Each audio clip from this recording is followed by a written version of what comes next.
Below the black stripe running across these eroding hills in Montana lie dinosaurs. Last summer, a full skeleton was uncovered of the most famous of them all.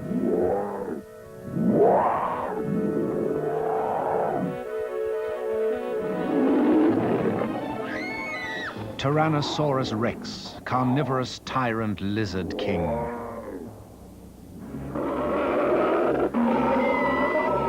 Favorite of special effects departments since films began.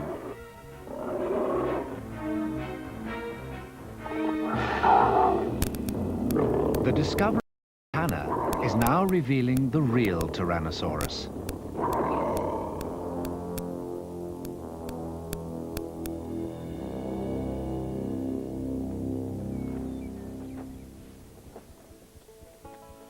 The Badlands of the American West have been rich dinosaur country for over a century.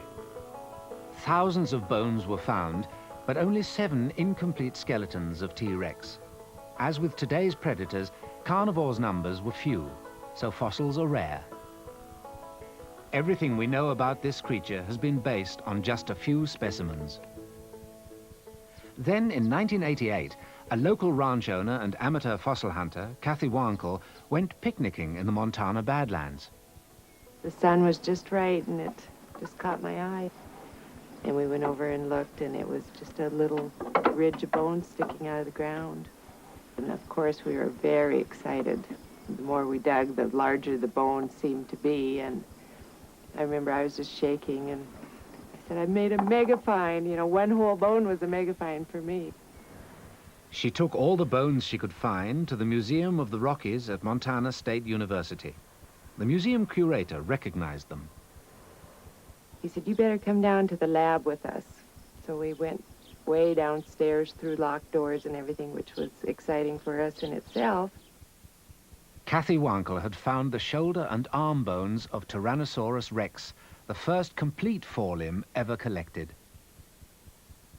And they were talking excitedly and asked us if they could keep them, and we said sure, and if we could show them where we found them, and we said sure, we could do that too.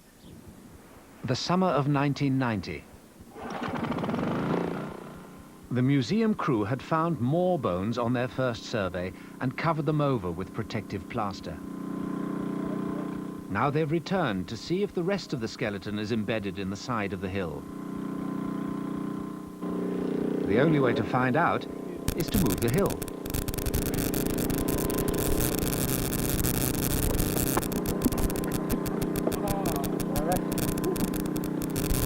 Before they can start more delicate work, the crew must shift 100 tons of rock by hand.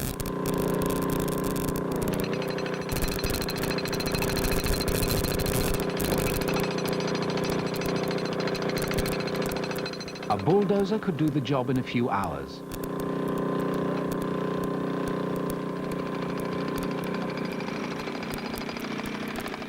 It will take the crew a week.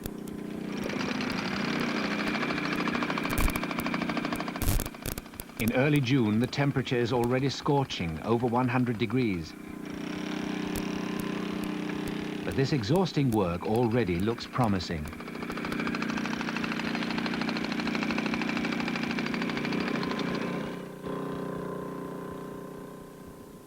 Jack Horner, paleontologist at the Museum of the Rockies, is director of the project. While the crew digs, he searches the Badlands for evidence of Tyrannosaurus rex's vanished world. I'm interested in knowing the kinds of animals that lived at about the same time as this Tyrannosaurus rex. And that includes the fish and the turtles and the crocodiles. I mean, I want to be able to find examples of everything that was out here. Dinosaurs lived successfully on Earth for 140 million years. Tyrannosaurus appeared towards the end, flourishing in the late Cretaceous period around 65 million years ago. Out here, the right age sediment is exposed at the surface. So we can walk around out here and be literally walking on on the sediments that the dinosaurs lived in. In other words, the right age is exposed here. There just enough has eroded off the top, and it hasn't eroded too deep, so that we can find them here. These hills are part of a large sandstone formation known as Hell Creek. It stretches north from Montana into Canada and south into Wyoming and South Dakota. Before the North American continent took on a recognizable form, the interior was covered by an inland sea, now called the Cretaceous Seaway. Dinosaurs lived along its coastal floodplains. When they died, streams and rivers sometimes deposited sand and silt over their bodies, burying and preserving them as fossils. Erosion has sculpted the floodplain into these barren badlands and once again exposed the end of the age of dinosaurs. Really good. It does look good.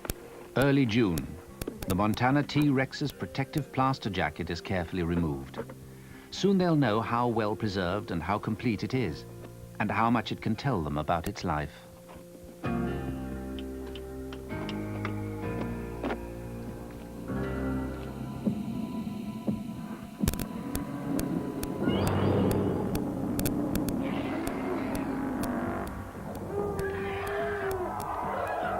The movie industry has got some of this right.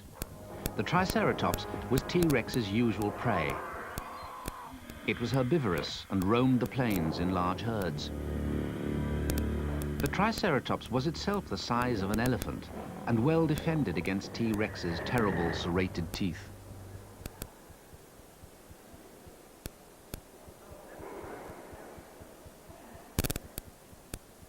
The 40-foot-long skeleton, assembled from different specimens, shows that it was probably the biggest carnivore that ever lived.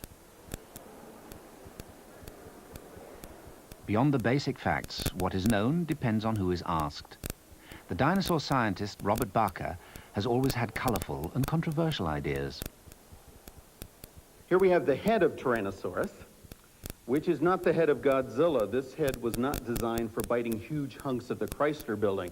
This is an elegant, precise machine. Nostril here, eye socket there, a louver in the snout. The head looks solid bone. It is not.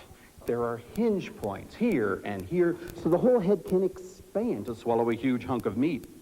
And these giant teeth could penetrate the armor of a dinosaur, but they were propelled by a jaw joint with two grooves that let the lower jaw slide in and forwards and out and back, so the teeth could saw apart a giant carcass. Now, if you look down the snout of the T-Rex, or if you let it look at you, you see something really scary. You see that the eye sockets both face forwards. This animal was seen in stereo. That's very rare in dinosaurs. Scarier still, and very neat, is that the ears, this little hook here is for the ear canal, both ears face forwards. This animal was focused on its prey with sight and sound, and if it was focused on you, you're in big trouble. But while T-Rex's head is fearsome, the arms seem absurdly small for such a hunter. If you use your imagination and just try to conjure up what it would look like if a Triceratops is running down the street and the Tyrannosaurus Rex is running down the street and the Tyrannosaurus Rex wants to catch that Triceratops, but the Triceratops doesn't want to get caught. Now, if he can't use his little front legs to catch it with, what does he use it to catch it? I mean, he's got a big mouth and he can reach over and bite into that Triceratops. Of course, the Triceratops is moving around and shaking and trying to get away. In this scenario, all I can see is Tyrannosaurus Rex leaving all of his teeth in the back of the Triceratops. What actually makes more sense to me is that Tyrannosaurus Rex may have been a scavenger, in which case he doesn't have to kill anything on the move. It's already dead. Or he takes down a real sickly animal, but that he is not an active predator. But it's an ecological rule. If you're a big land animal, you can't be a pure scavenger. Hyenas today scavenge, but they make kills too. Lions scavenge, but they make kills too. Wolves will eat dead buffalo they find, but they will also kill bison. That's a rule that's never broken. So this great, powerful skull was used in killing live, active prey and also dismembering festering, fly, maggot-ridden carcasses. Both. Maybe hid in the bushes and kicked a triceratops over as they walked by. I mean, it just doesn't, they don't make very good sense as a predator.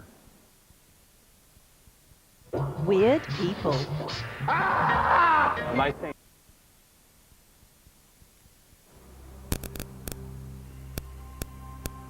The image we have of Tyrannosaurus rex depends on museum displays assembled from excavated bones. Robert Bakker designed this one for the Denver Museum of Natural History. Here, Tyrannosaurus rex is a dynamic, agile predator.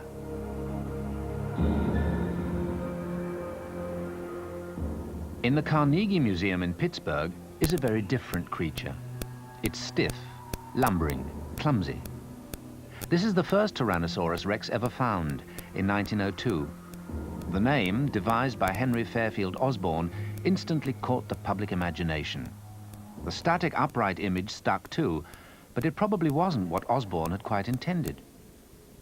Osborn was director of the American Museum of Natural History. He was a showman who liked spectacular dinosaur displays.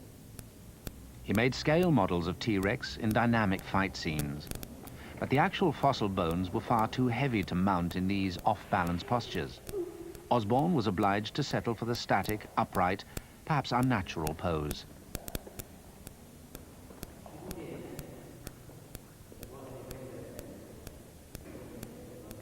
Professor Osborn found the first skeleton, and he wanted to mount it like this, up and active.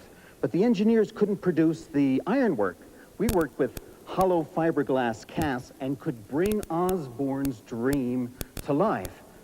Why did Osborn believe this great animal was so active? For a couple of good reasons. The knee has this great surface of bone here, the attachment point for the calf muscle, one of the major running muscles, a giant Tyrannosaurus drumstick right here. And attached to that calf muscle was the Achilles tendon, wrapping around here and going to the toes. A tendon so large, it was bigger and stronger than all the tendons in all 4 feet of a galloping white rhinoceros. This great beast was not designed as a plotter. This great beast was designed as a runner. It may well have been a fairly good runner, at least in comparison with other large animals. But I don't think that these simple gestalt arguments, these just sort of looking at it and saying, oh gosh, look at that, it looks like it was a runner, therefore it was a runner, that doesn't strike me as an adequate way of going about this. You have to bring as many different lines of evidence to bear as you can. The only real evidence of dinosaur movement is their footprints, trackways left in mud which became rock. No T-Rex footprints have ever been found, but those of smaller bipedal dinosaurs can provide a starting point for understanding larger ones. First we'll measure pace from G1 to G2, right there at the middle digit claw mark. G1 to G2 we have 140 centimeters. A British zoologist, McNeill Alexander, was the first to use principles of physics and structural engineering to work out a formula to estimate the speed of dinosaurs. It's based on their length of stride and presumed body weight. Jim Farlow has tried it on dinosaur footprints. Now he's going to test the formula on a living, flightless bird, an emu. It must run across a prepared piece of ground. They're striders, they have a 3-toed dinosaur-like foot, and birds, along with crocodiles, are the closest living relatives of dinosaurs. It's the closest thing to a bipedal dinosaur we're going to get in today's world. That's the way. This logical reasoning has not convinced the emu. No, no, no, no, no. Ooh. It doesn't seem to appreciate the importance of its contribution to dinosaur science. Don't do it. Into the dirt. Oh boy.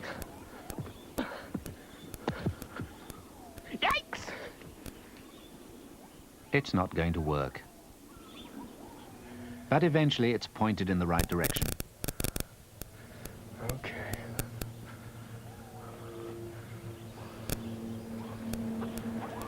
Okay, that looks good. That looks very good. Left, right, and another left. So we got a nice sequence. Close enough for government work. Farlow measures the distance. Okay. Okay, the stride is 2:48. Then he checks the result against the time code on his video recording and applies Professor Alexander's formula. It's pretty close, about 9 miles per hour. Okay, we take stride is 2.157 divided x. So previous data using the formula are reliable. Small dinosaurs could probably do up to 25 miles per hour. But what about the enormous Tyrannosaurus, which left no tracks to measure? The fast-running dinosaurs for which we have found trackways were of animals that were probably fairly closely related to Tyrannosaurus. And so the fact that these relatives of Tyrannosaurus were able to run suggests that it's not out of the question to expect that an animal like Tyrannosaurus itself could have run. A characteristically unorthodox approach to the problem is taken by Robert Bakker. The only way to look at T-Rex's speed is to look at it as a machine. You get a tape measure. You wrap the tape measure around the thigh bone of T-Rex. You look at your tape measure, it says 422 millimeters, it says 17 inches. You make a model of the T-Rex, you can calculate its weight, coming around 4 tons. A thigh bone 17 inches around for a 4-ton animal gives you more strength per pound than a white rhino. And that's a fact. That's not speculation. That's not theory. Those are just numbers. Now, I've been chased by white rhinos. They'll do 28 miles an hour in a full gallop. All right? They can catch you in a Jeep. So a 4-ton T-Rex, 30 or 40% stronger, is pushing 40, 42 miles an hour in a straight run. Are scientists sure T-Rex weighed 4 tons? Jim Farlow uses McNeill Alexander's method and Archimedes' principle to find out. The volume of water displaced by the toy T-Rex determines its own volume. Scale that up, length times height times width. Multiply that by 1,000 kilograms per cubic meter, and you have the likely body mass. With this plastic model, Farlow gets an estimated 7 tons. Some give as little as 4 tons, and others as much as 8. On a scale of relative athletic ability based on strength per pound, a plodding elephant scores low, and a running ostrich high. A 7-ton Tyrannosaurus is not much better than the elephant. But at 4 tons, it's up among the faster runners. What does that prove? It's really hard to say for sure. There are just so many sources of uncertainty here, particularly in the mass estimate of the dinosaur, that I would not want to have to commit myself to saying that Tyrannosaurus was definitely capable of running at any given speed. If Tyrannosaurus rex was just fumbling around, like a bipedal elephant, it would have a thigh only half as thick as it's got. So if you find a machine, a fossil machine, that's very strong, or full of air chambers, or has a sophisticated set of blood vessels, demands that you pay attention to those adaptations, not explain them away. It's a lot of explaining away going on with dinosaurs. Some people take a hypothesis if it sounds plausible, if it sounds reasonable, they assume it has to be true. But in the history of science, there have been many plausible, many reasonable ideas that have turned out not to be true. And so if you're going to call your procedures scientific, if you're going to play by the rules of science, you have to look for ways of testing this hypothesis, of potentially proving that it's wrong. Otherwise, you're not much different from a medieval philosopher. Sometimes, in order to get closer to the truth, you have to speculate a little further than your evidence takes you. And I don't know, sometimes that might make someone else mad. So they will go out and look into it and maybe get a little more information. Speculation is healthy. It's very healthy. I think what is important is that the general public understand that just because one scientist says this is what happened, that doesn't mean that's what happened. That's what they think happened. I mean, that's their speculation. Mid-June in Montana, the hill has been reduced. Pat Leegey, dig foreman. This is where the wall came up to previously, last year. And we had the rest of the pelvis, the ischium. And started uncovering the tail here. It's articulated, in other words, it's attached. And you can see the vertebrae, they're huge, right here. And they're just curving right around there towards Matt, between Matt and Gail, right at Allison back there. And now they're just uncovering everything that they possibly can find in that area. Now the work slows to meticulous care. Exposed bone is soaked in a stabilizing hardener. This is part of T-Rex's enormous three-toed foot. All the bones will be exposed and their distribution carefully mapped. Pre-maximum. Possibly coming around so it'd be upside down. Well, now that we've been at this a few days, we're finding out that this is probably the most complete Tyrannosaurus Rex ever found. And we're lacking things like the end of a tail and some feet, but generally everything is here. And just taking the skull as an example here, just to orient ourselves, this is the back of the skull again. And down this way, the tip of the snout is very wide at the back and very narrow at the front. And even just working around here today, we found that the skull is more complete than we previously thought. And we've also been doing some measurements on this, and it's looking like this is definitely one of the larger Tyrannosaurs ever found. Some of the limb bones appear to be longer than previously found specimens, so that's kind of interesting as well. A skull in good condition is the prize of any dig, because its anatomy can shed light on the difficult business of how dinosaurs were related to each other. Tyrannosaurus rex was the last and largest in the tyrannosaur family of species. These are hard to define precisely, but related to T-Rex are Albertosaurus, Tyrannosaurus turosus, and Tyrannosaurus bataar from Mongolia.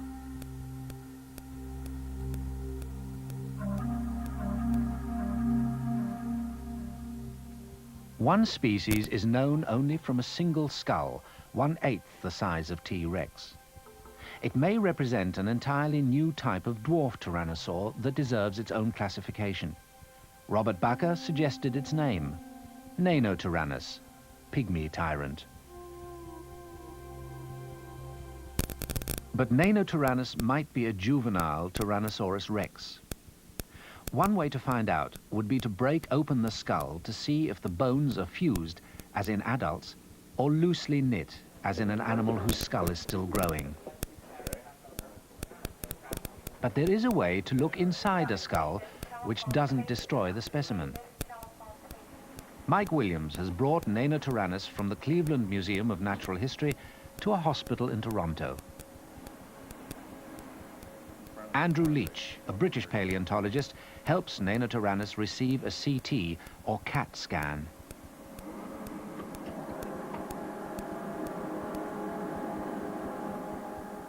Normally used for the human brain, the scanner produces sections through the skull. Andrew Leach and Robert Bakker can now see its interior architecture. Not high enough or too high? A little tiny. There's certainly well ossified now. Oh, yeah. They can see far more detail than an X-ray picture could show. Here with splits at the bottom, you've got the exits of something. It would be the sixth cranial nerve down there. Okay. Maybe the third, too. Partition grows as each of them grow from each side of the brain case. That's an adult character. That's Okay. Well, we're very solid in the brain case. The other interesting thing is there's a shelf off the maxilla that comes right in. Yeah. And it's bigger than the one you see in an Albertosaurus. Walls are coming down now. Is that held in place by a cartilage, or is it just sort of a bridge? So Nanotyrannus is not a juvenile T-Rex, but a species in its own right. the computer can assemble a three-dimensional image from the scanned sections. With no need to touch the fragile skull itself, the image can be rotated, and the rocky matrix surrounding the bone mixed out to show the skull's light, almost bird-like architecture.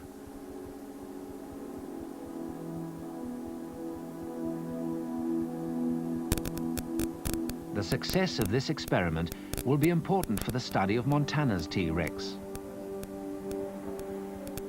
By the end of June, the bones are fully exposed.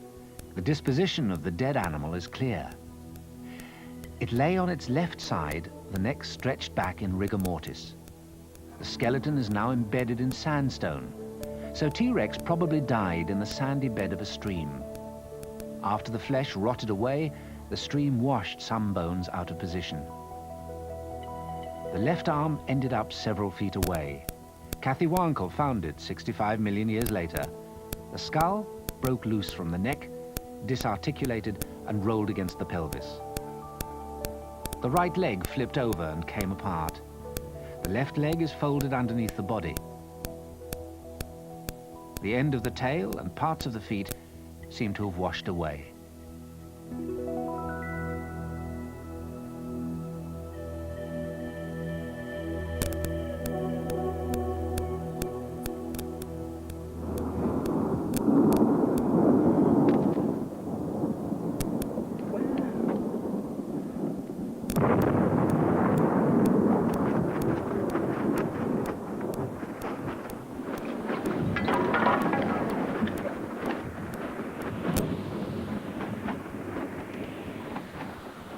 Erosion in the Badlands is sometimes a violent process.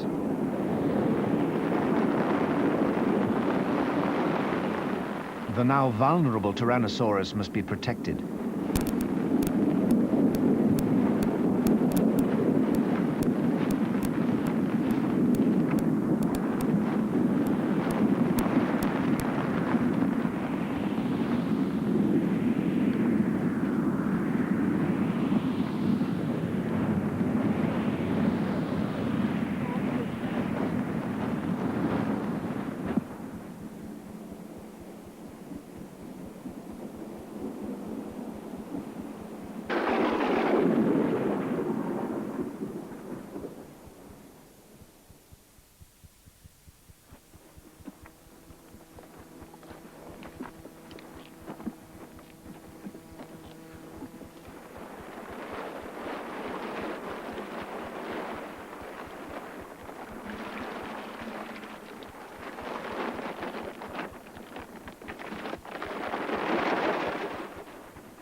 The danger has passed.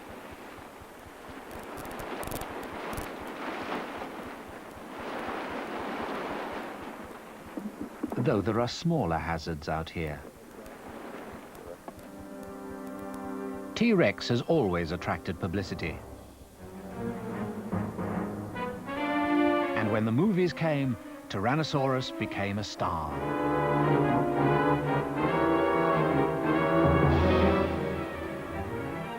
No one worried about scientific accuracy. Tyrannosaurus menaced cavemen regularly.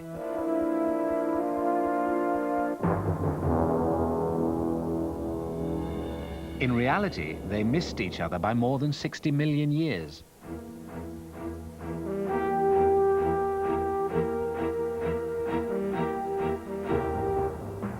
But this is fantasy, an age-old dream of dragons and monsters.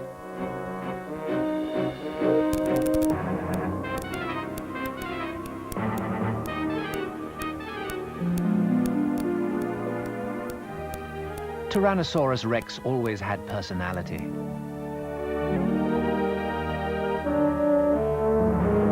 His most famous role, fighting King Kong over a terrified Fay Ray. He was still fighting Hollywood cavemen in the late 1960s.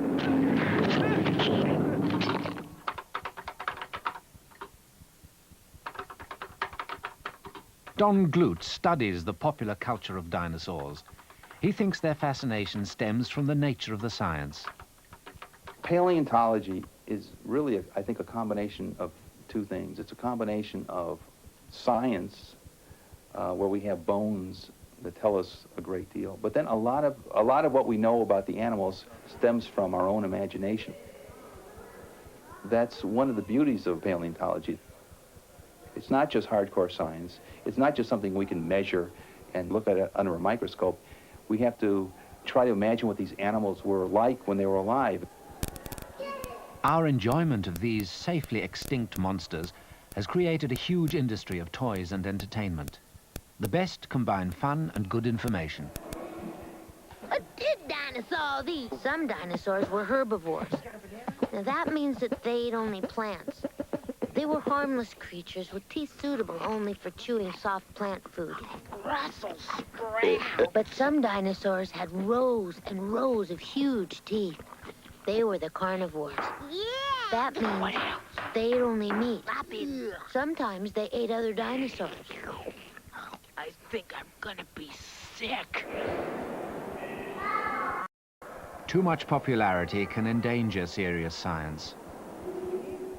Because of the nature of the dinosaurs, these big, spectacular animals, many of them, you tend to attract the public. And when you attract the public, paleontologists may get trapped into a popular approach themselves.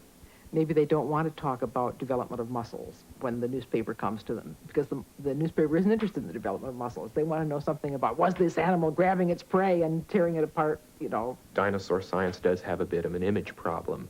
I have run into this several times where the impression is that we're all a bunch of flakes who work on dinosaurs, that we are not rigorous in our approach, and that we're a bunch of media hounds or something like that.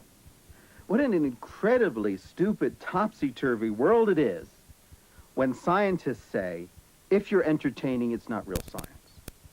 I mean, pure science is fun for the mind. The reason we study dinosaurs is not to find oil or cure diseases. Can't do that.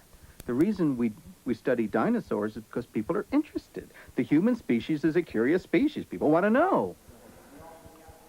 The dilemma may explain why, unlike in Britain, no large research museum in America has a dinosaur specialist on its staff.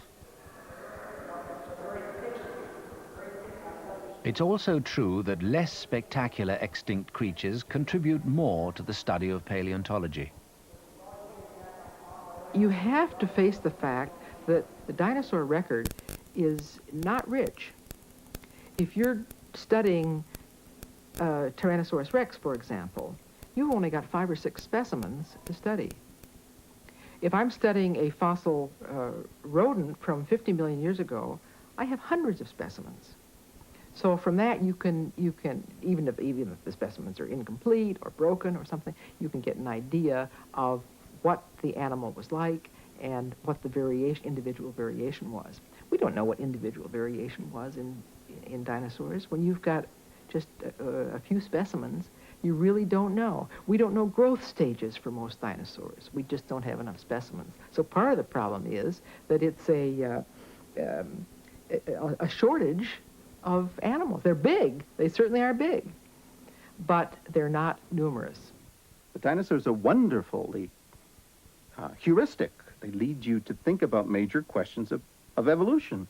Top predators, interaction of predators with prey, big herbivores with plants, changes of environment, mass extinctions, disease. Nearly every major question that you could ask about land vertebrate evolution has been asked about dinosaurs. And since the fossils are so precise in their anatomical detail, you can get at these questions. You know, we see hundreds of millions of dollars being spent on finding what the inside of an atom looks like, or trying to see the edge of the universe. And here, I mean, we're out here trying to reconstruct the evolutionary biology of the past. I mean, what things were really like on this Earth. And we have a difficult time getting funding for it. And I'm not saying it's unfair. It's not exactly, I just haven't quite figured out how we go out and and convince people that what we're doing is just as important as seeing the edge of the universe.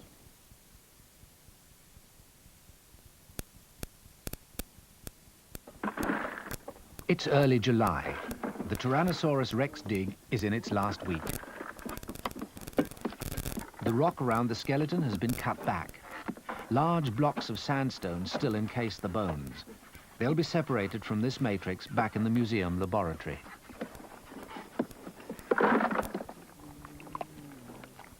A very old archaeological technique is used to reinforce the blocks and protect them for the journey. Plaster of Paris and strips of sacking have always been used in the excavation of big dinosaurs and mammoths.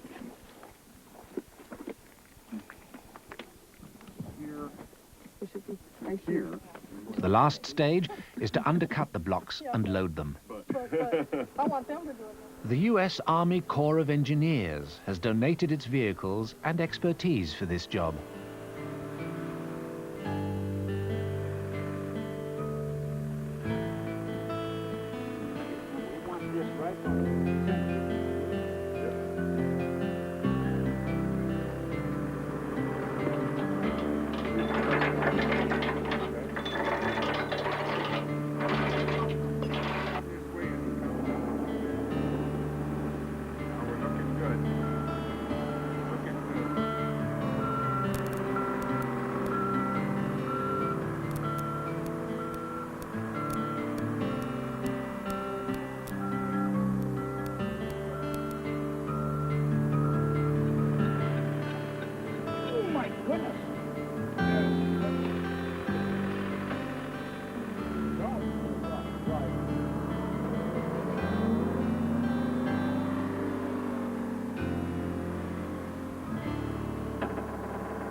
The final load almost becomes T-Rex's last stand. 3.5 tons of its massive fossilized pelvis nearly defeats the US Army.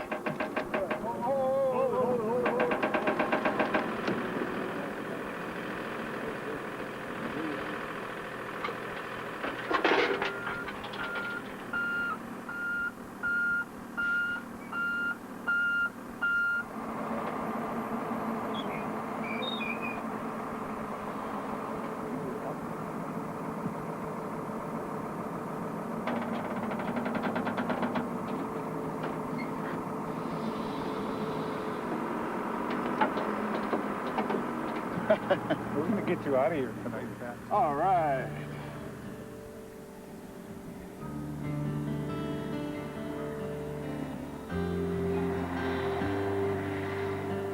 Late in the day, Tyrannosaurus rex is safely on the move for the first time since the species vanished from the Earth. Paleontologists argue endlessly about dinosaur extinction. A favorite hypothesis is the catastrophe from outer space. An asteroid or meteor crashes to Earth, dust thrown into the atmosphere shrouds the world. A time of freezing darkness and acid rain follows. The dinosaurs starve and die.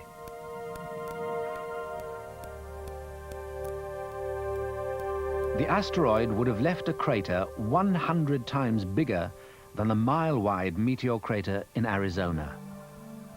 Possible traces of such an impact have now been identified in the Yucatan Peninsula in Mexico. And there is some evidence closer to the T-Rex site. The black layer in this Montana hillside is a marker in geological time called the Z-coal. It records the boundary between the age of dinosaurs and the age of mammals. Just below the Z-coal is a thinner layer containing the element iridium in quantities usually found in extraterrestrial bodies and in this boundary layer worldwide. One geologist is not quite convinced of its significance for dinosaurs. By the time the asteroid actually hits, dinosaur populations are well into decline, and there are only a few kinds of dinosaurs left in North America. They are not dying of fright waiting for the asteroid to hit. Something else has to be taking them out. Rigby is more interested in the evidence that dinosaurs survived. These are fragments of turtle, fish, a tiny mammal jaw. And with them were dinosaur teeth. You go from 13 kinds right before the boundary, and right after the boundary, there are still 13 kinds. We cannot attribute the extinction of a single dinosaur species to the asteroid event. And even this much farther up the hill now, there's still 5 kinds still present. And this represents probably something some several tens to perhaps a few 100,000 years beyond the asteroid impact layer. Jack Horner needs proof on a larger scale that dinosaurs survived into the age of mammals. There's no way to say for sure about anything, but the only way you can demonstrate that you did have a dinosaur for sure is if you find a skeleton. And it doesn't have to be all the parts, but it has to be enough parts so that you know that it wasn't picked up from other sediments and dumped, in other words, redeposited. Yes. I'd like to find a dinosaur and a half shell, if you would, please. All connected, I mean, all the bones there, smiling at you with a sign that says, "I beat the asteroid and lived." But you don't find whole dinosaurs up here? No, you don't find whole dinosaurs up here. Any fossil that makes it into the rock record here is a winner. The probability of dinosaurs surviving complete and intact anywhere as articulated specimens is a very rare occurrence. But when you get rare and more rare dinosaurs as herd size and kinds of dinosaurs decrease, to get any kind of articulated remains becomes increasingly rare. So I don't look at us ever having that possibility here. The arguments about dinosaur extinction will continue. The Montana paleontologists are not worrying about it. Their skeleton of a once living animal is far more exciting. Tyrannosaurus rex now almost fills their laboratory at the Museum of the Rockies. They now know it's complete except for 3 or 4 feet of the tail and a couple of ribs. The animal weighed about 4 tons and was 40 feet long.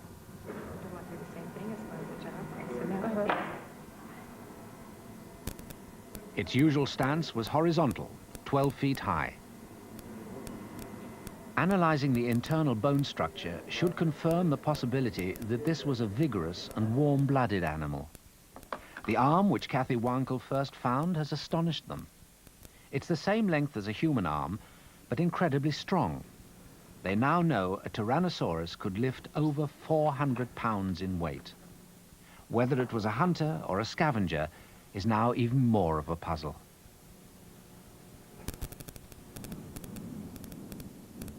In August, the lab team got news no one could have dreamed possible. Eroding bones had been found by Sue Hendrickson while surveying in the Hell Creek sandstone, this time down in South Dakota.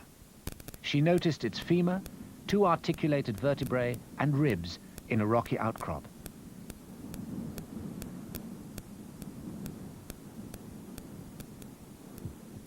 The huge skull was found a week later, its 7-inch serrated teeth still in place. Then the pelvis, bigger than the man digging it out. The great curving tail,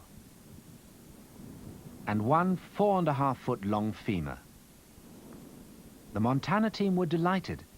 The new Tyrannosaurus rex is as complete as theirs, but larger, more robust. Male and female? Jack Horner now thinks he has Tyrannosaurus regina. The new skull has an eye horn, which may be a male characteristic.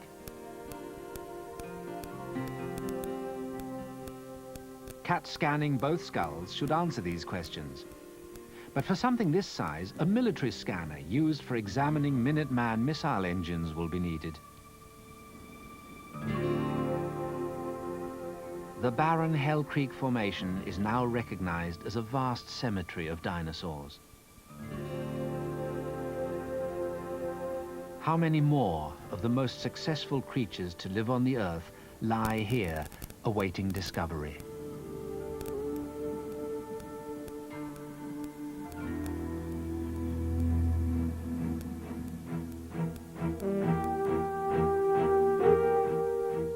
At 8 tomorrow night, Walking with Dinosaurs unravels the life of Big Al. Next tonight, huge shallow seas cause revolution in Jurassic marine life.